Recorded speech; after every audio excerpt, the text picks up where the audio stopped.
Missionária Soraya, Soraya não, missionária Miriam, é um prazer tê-la aqui na nossa casa. Miriam, conta pra gente como é que foi aquele acidente que teve com você que está lá na Cristolândia, para que todos os ouvintes que vão estar vendo este vídeo possam saber o que aconteceu de fato. Eu digo para as pessoas que foi um milagre. Estávamos indo para Guarulhos buscar a Shirley no aeroporto e nisso nós paramos no congestionamento, como qualquer um outro dentro de São Paulo, ali na Dutra, e simplesmente eu só me vi, escutei um barulho forte de freada e quando eu me toquei eu estava presa entre as ferragens e eu comecei a gritar e a Soraya falou assim: fica calma, tudo vai dar certo. E depois eu não vi nada e só me lembro o bombeiro limpando meu rosto e dizendo: como é seu nome? Eu dizia Miriam e eu falava assim: cadê a Soraya? E ele falava assim: não, você tá sozinha. E aí eu falava assim: não, eu não estou sozinha, eu estou com a Soraya, cadê a Soraya? E ele falava assim: não, moça, fica tranquila.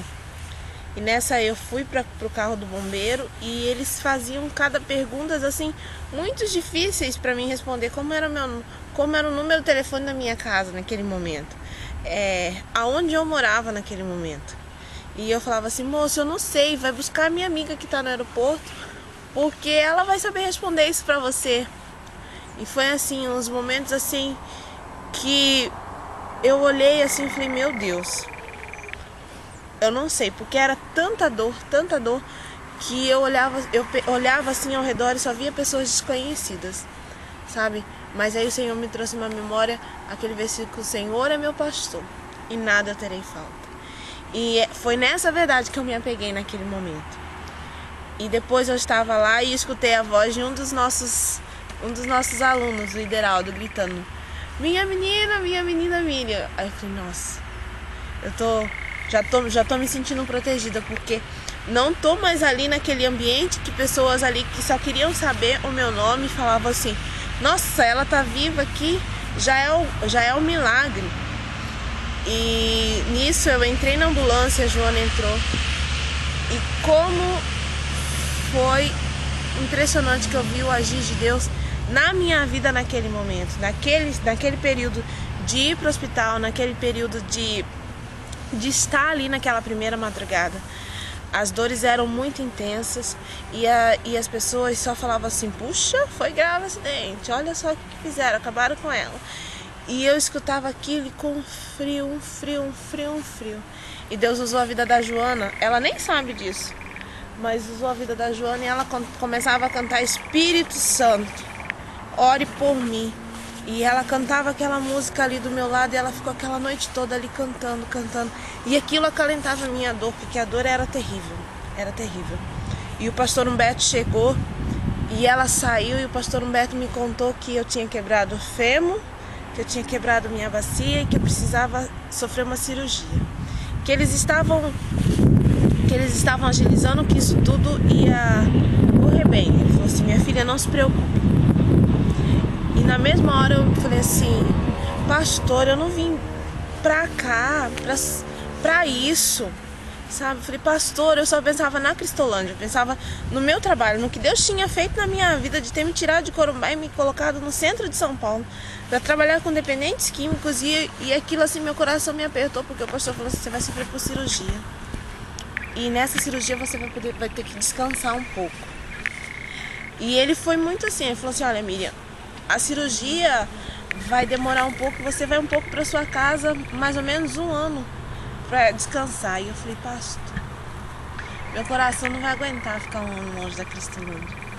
E ele falou assim: olha, espere, porque Deus já fez um milagre e Ele vai continuar operando. E nisso na terça-feira, na quarta minha mãe chegou, no interior de Mato Grosso do Sul, minha mãe chegou de Corumbá e ela chegou, eu falei: mãe, chora, porque eu não estava muito bonita não, com o rosto todo inchado, meus olhos chorando sangue, meus olhos todos vermelhos. E eu falei: mãe, chora. E ela falou assim: não, eu não vim aqui para chorar, eu vim aqui para clamar, para pedir a Deus para que Ele faça a restauração na sua vida. E foram dias, e na quinta-feira com uma vontade insuportável de fazer xixi. E eles não queriam mais que eu fizesse por meios médicos, mas sim que eu fizesse xixi na fralda, e eu não conseguia. Eu disse pra Radical Aline, que estava comigo ali, e eu falei assim: Aline, coloca a comadre que eu vou fazer xixi aqui. Eu quero ir, eu preciso fazer xixi. A Aline falou assim: Miriam, você quebrou a bacia, você não pode ficar de pé. E eu falei assim pra ela: Aline, o Deus que eu sirvo pode fazer milagres, e Ele faz milagres se Ele quer, e eu creio nisso. E eu fiquei em pé naquele momento e fiz xixi. E quando eu fiz, eu me lembro da expressão do enfermeiro, ele ficou assim, pasmo, olhando, sabe? E assim, eu ali em pé e a Aline orando, pedindo para Deus para que isso acontecesse, para que aquilo que confirmasse no meu coração de que o milagre pudesse realmente acontecer. E eu fui, e ele foi correndo e contou pro médico. E o médico falou assim: se essa menina ficou em pé, alguma coisa tem. E ele refez todos os exames. E eu fiquei com a minha mãe na sala do raio-x, aí a minha mãe falou assim: o médico eu acho que tá meio bobo. Eu falei assim: deixa ele, né, mamãe? Ele vai entender o poder de Deus. E depois disso, ele olhou as radiografias e viu, ele falou assim: olha, você não quebrou a sua bacia. Se você quebrou, ela foi colada. E eu falei assim, tava eu, minha mãe, a Soraya, a Shirley, e eu falei assim: é o Deus a quem nós servimos, está honrando. Porque Ele sabe que não é um acidente que vai fazer a gente parar de fazer aquilo que Deus separou pra gente fazer no centro de São Paulo, que é resgatar almas. E meu coração tá nesse projeto. Fui pra casa, fiquei descansando um tempo, porque assim, não foi um acidente muito grave, mas que requeria repouso. E eu fiquei lá. Eu disse que eu entendo que Deus me tirou este momento da Cristolândia, me levou em casa, porque eu precisava estar em casa intercedendo pela Cristolândia, trabalhando, mas trabalhando assim, intercedendo, sabe, clamando por Deus pelas pessoas na hora do culto. Às 9 horas, Deus assim, era instantâneo, chegava, dava 9 horas aqui em São Paulo, eu me lembrava que a gente começa uma guerra, que a gente precisa interceder ao meio-dia, a mesma coisa. E isso foi muito bom para minha vida. Ter ido para Corumbá foi muito bom, porque assim, Deus falou muito comigo. A importância que a gente tem no nosso ministério em relação à oração, em relação a estar na dependência. De que cada dia mais a gente tem que depender do Senhor, porque se a gente só for trabalhar porque isso virou, o ministério virou um trabalho, o Senhor não quer isso. O Senhor quer que o nosso ministério seja um lugar onde a gente vá para adorar o Senhor. Que o nosso corpo, que as nossas vidas, que o falar com as outras pessoas seja para adorar a Ele. E por isso que eu voltei para Cristolândia, porque eu sou apaixonada por esse lugar. Eu sou apaixonada por ver vidas sendo transformadas pelo nome de Jesus Cristo, sabe? Miriam, como é que está hoje a situação lá na Cristolândia? Quantos internos, quantos alunos, que vocês falam alunos, né? Como está a situação hoje lá? Então, Cristolândia está vivendo num momento muito especial na nossa fase. Hoje nós estamos só em São Paulo, morando na rua Barão de Piracicaba 509, 62 alunos, mais os seminaristas, que são 6. Então, assim, a gente precisa muito de gênero alimentícios. Não só para eles, porque são 70 homens praticamente, que almoçam e jantam todos os dias lá dentro da missão, como também as pessoas de fora, que a gente também tem um atendimento muito grande de pessoas de fora. E a gente precisa muito de alimento e muito de roupa masculina, porque a maioria dos nossos atendimentos ali pro pessoal de fora, o pessoal da rua, é de homem. Roupa feminina a gente tem uma boa quantidade, mas roupa masculina não. Então, se você puder nos ajudar, nos doando roupa masculina, a gente vai ficar muito agradecido. Faz um apelo aqui para as igrejas da capital. Igrejas da capital, do interior de São Paulo, de qualquer lugar de São Paulo, queiram nos ajudar, por favor, roupa masculina. Essa época é importante, roupa masculina, meia. Qual é o contato telefônico? É 28 28 68 69 7982.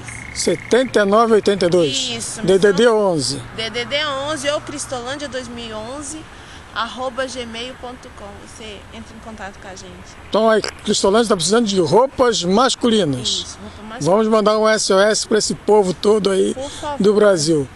E dê aí as suas considerações finais, missionária, o que você espera, o que o seu coração está anseia. Mas antes, dá uma fala sobre o disco, o CD que vocês vão gravar lá em Curitiba. Também dá uma palhinha sobre isso. Então, o CD de Curitiba, a gente está indo para Curitiba. Eu não sei se vai ser gravado agora esse final de semana ou em agosto. Mas assim, os meninos, Deus tem abençoado tanto que eles vão gravar um CD. O povo tem que comprar esse CD para cooperar com a missão. Exatamente. E aí nós vamos para Curitiba ver isso. O coral da Cristolândia vai para lá. Eu sou suspeita para falar porque eu acho o coral lindo. Mas nós vamos estar lá agora, esse final de semana, ministrando numa igreja. E se você está em Curitiba, vá na igreja. Eu acho que, se eu não me engano, é na primeira de Curitiba. Nós vamos estar lá. Eu não tenho certeza se é na primeira de Curitiba. Nós vamos estar lá e nós vamos gravar esse CD para que o nome de Jesus seja glorificado. E eu quero falar para você que Deus quer usar muito mais a sua vida. Deus quer trabalhar muito mais usando a sua vida. Se você acha que o que você faz para o reino é muito, você está enganado, você faz é pouco. Ainda há muitas vidas para serem alcançadas, não só na Cracolândia, mas também as vidas que estão ao seu lado. Vidas de pessoas que trabalham com você, que estudam com você e que até mesmo moram com você. Precisam conhecer e precisam sentir o amor de Deus realmente.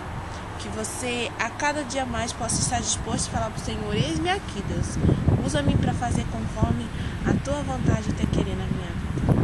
Deus abençoe. Amém.